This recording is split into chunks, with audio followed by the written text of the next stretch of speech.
Alright, for those of you who don't know, I went through the Michigan City Citizens Police Academy. I'm wearing a shirt from it right now. I'm going to talk a little bit about what we did. I'm going to go through my little plan thing here and go day by day. But first off, it was really cool. Um, I went in with the expectation of I'm going to see some things I already know about and some stuff I don't know about. I actually saw more stuff I kind of don't know about than I do. Um, there was one thing that I really, really liked, and that was that the chief of police was there almost all the time, every day. He was there every day. There's a few days where he came, hung out for a while, and went on and did other stuff. Actually, no, there was one day he was not there. Take that back. At least I don't remember. But for the most part, he was there the entire time, so you could talk to him, ask questions, or what have you. Okay, so let's go into it. So the first day was the most boring. Um, Real quick, it's put on by Sergeant Chris Igleski. I hope I'm saying that correctly. And it's talked about what the program is, the kind of stuff that we're going to be doing, how it came about. The chief talked for a little bit, and said thanks for coming out because it's really is important, and I'll talk about that later on. Then talked about the law enforcement side of law enforcement. I'm saying this for a reason.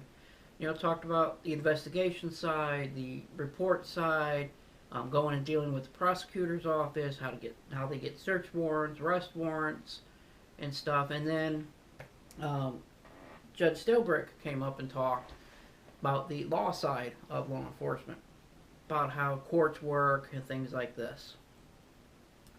And that's why I say it was the most boring, because it was all classroom, it was all lecture. But it was still pretty cool.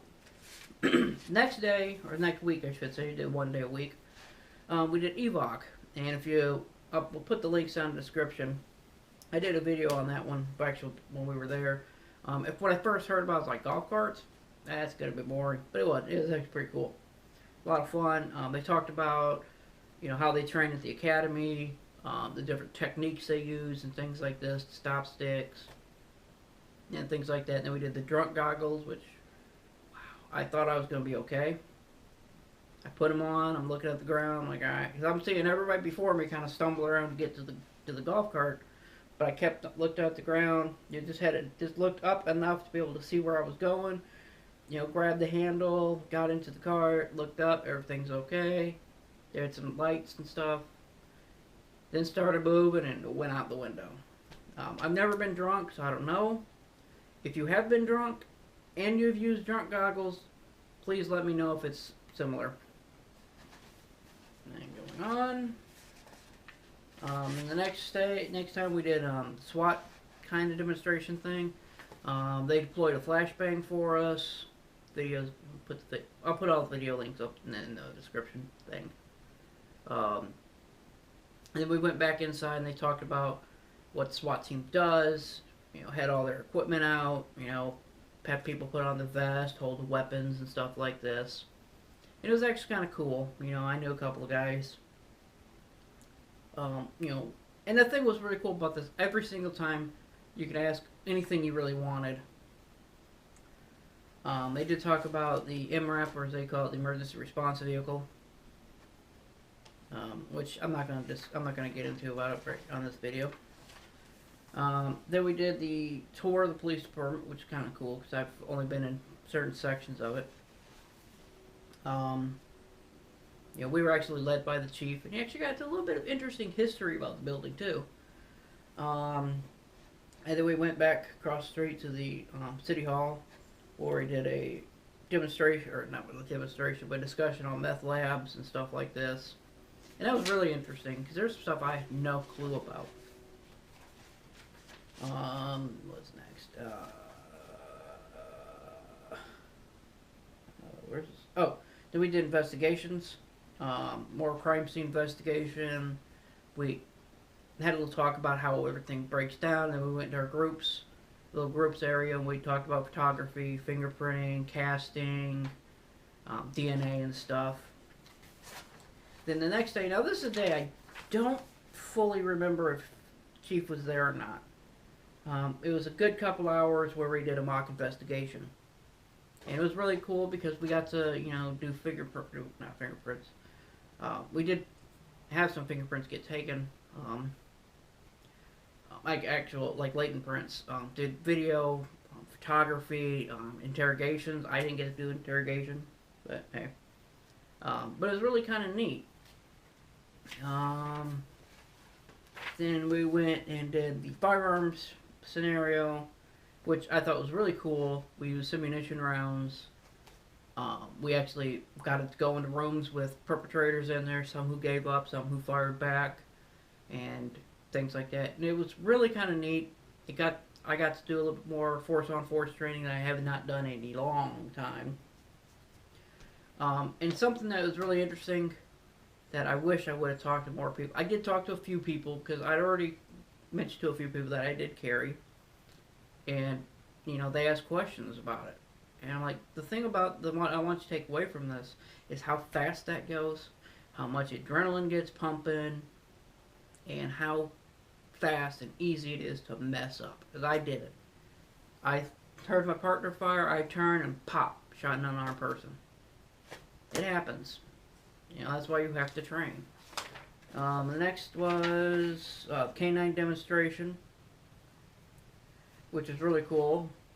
I've never been on canine. I had a couple people I knew that were on canine at the prison and stuff, and they did bomb dog and drug dog, and they did aggressive techniques. Then we talked about counterfeiting, which is kind of cool.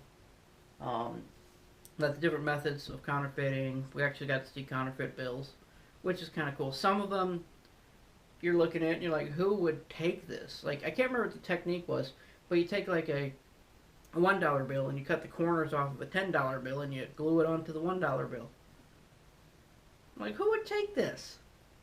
And the funny thing was, he would walk around with them and he's like, would you take it? Yes or no? And a lot of people were like, yeah, that's a $10 bill. And he'd give it to them. Then you look, and there's George Washington. It says $1 on it. I looked at him like, I ain't taking that. I could tell it's a $1 bill.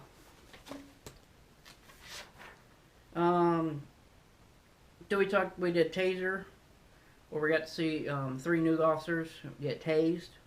And they did real full-on tasing. I'll put the video. I think I did put it's in there. Because a lot of times you'll see they'll just put like alligator clips on there and they'll just hit the button. But now they took full shot from it. And then we did our graduation thing, which I was kind of hoping to get a shooting award, but I went a little fast. But that's how I shoot. I don't shoot for accuracy. I shoot putting my target down. As long as I get everything right there, and I did. Videos up on YouTube. So yeah, but it's really cool. It was a great experience. And the reason the chief kind of thanked us is because there's a lot of bad press floating around about police officers. And some of it is 100% just. It is. If you, like I did, if I was an officer and I turned in the heat of the moment and I put 2 rounds or even 1 round like I did on an unarmed person, and I remember him saying, I need help, or the word help came out of his mouth. That's wrong. No questions asked. That's wrong. On the flip side of that, there's a lot of things that you don't know that might have happened. He might have had a knife in his hands. He might have been coming at me. And the funny thing is, except for because he obviously did live, if I didn't have that camera right there that I'm talking to right now in that room with me, there is no way to prove that I shot him unarmed. I could have went and got a gun and tossed it down in his hands. And that's why every officer on the Michigan State Police Department has a body cam. All the cars have, cameras in them and stuff. And the chief did talk about how that is for their protection as much as yours, It's for their protection because if they have a justice shoot or a justified shoot, they can show it. If you, cases already happened. If you say that the police officer took advantage of you and they play back that video and they're like, no, he didn't. Look, he didn't ever take by the book. It protects them. It protects you because if you're abused, shot, whatever, there is video out there. And the way it works in the United States, they have to prove what they say. You don't. You are proven, you're innocent to proven guilty. So let's say I'm driving down the street, cop pulls me over, I end up getting beat down, and I say all I did was tell the officer I don't think I was speeding. He yanked me out the car and started beating me.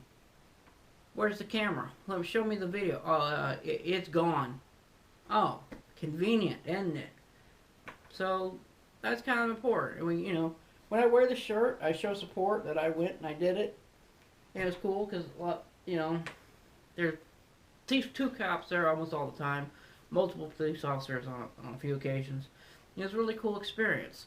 So if your city has a Citizens Police Academy like this, go and check it out. It's pretty cool. You get to see some police officers. You get to talk to them.